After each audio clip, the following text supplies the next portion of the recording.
నమస్తే ఓటెన్ టీవీకి స్వాగతం. డొమెస్టిక్ వర్కర్స్ ఫెడరేషన్ ఆంధ్రప్రదేశ్ ఆధ్వర్యంలో గృహ కార్మికులు విజయవాడలో ఊరేగింపు నిర్వహించారు. పనిభారం తగ్గించాలని, కనీస వేతనం నెలకు రూ. 12,000గా నిర్ణయించాలని ప్రభుత్వాన్ని కోరారు.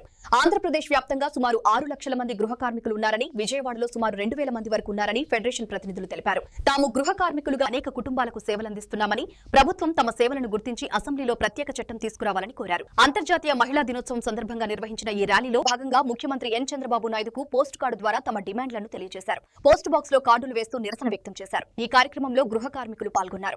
నేను అది ఇచ్చినప్పుడు కూడా చూసుంటారు. కరెక్టేనా?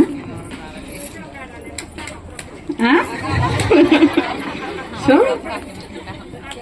ఏదైనా సరే ఇప్పుడు మనం అన్ని చోట్లకి ఒకేలా వెళ్తామా? వెళ్ళం. ఇప్పుడు ఇప్పుడు నార్మల్గా ఈ టైంలో అందరూ ఎలా ఉంటారు? నాకు తెలిసి 3:30 ఆ టైంకి అందరూ నైటీలు వేసుకుని హ్యాపీగా ఇంట్లో నిద్రపోతూ ఉంటారు. కరెక్టేనా? అలాగే ఇప్పుడు ఇక్కడికి వస్తామా? ఎందుకు? ఇక్కడ చాలా మంది వస్తారు. అందరూ ముందు మనం వెళ్తున్నాం కాబట్టి కొంచెం నీట్గా రావాలని చెప్పి కొంచెం రెడీ అయ్యి వస్తాం. ఇలాగే ఒకసారి మన ఏరియాలో ఏం జరుగుతూ ఉంటుందంటే ప్రతి ఒక్కరికి బాధలు ఉంటాయి.